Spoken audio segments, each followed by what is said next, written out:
Hi guys, magluluto na naman tayo ng ulam para sa tanghalian.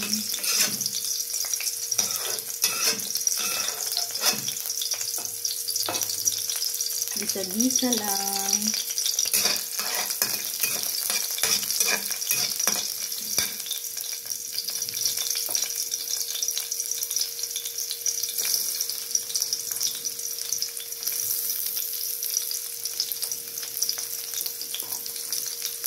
Hello everyone!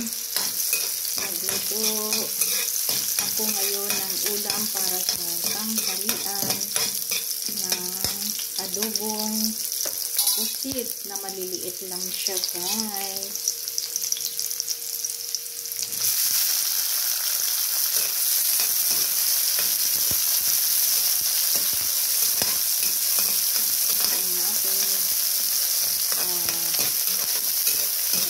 Ang bawang, sibuyas, kamatis. Ilagay na natin ang pusit. Ayan guys, ang pusit natin na maliliit.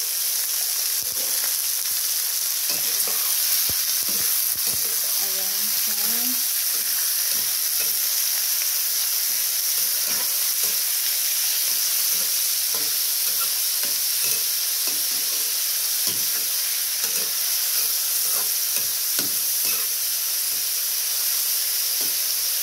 Maliliit na pusit siya guys. Atin na ng takpan. Ayan na, atin ang silipin. Maglagay tayo guys ng tuyo.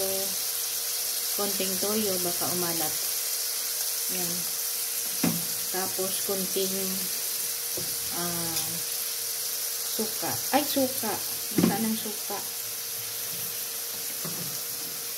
Mali ang aking nadampot na suka. Mantika ang nadampot ko. Yung suka natin. Kunti lang.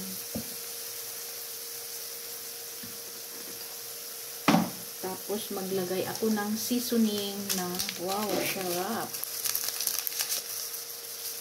Yan guys, kunti lang. Baka umalat. Maalat din pala yung maalat din palang yung tawag nito, yung mga magic sarap.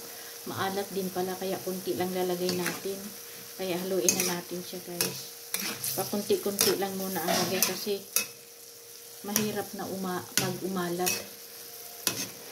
Kaya kunti lang. Ayan, lumabas na ang kanyang sabaw. Hindi pa natin yan nilalagyan ng tubig, pero lumabas na ang kanyang sabaw. Ayan siya guys. Malapit na maluto. 5 minutes, luto na siya guys. Ayan, thank you for watching. God bless everyone.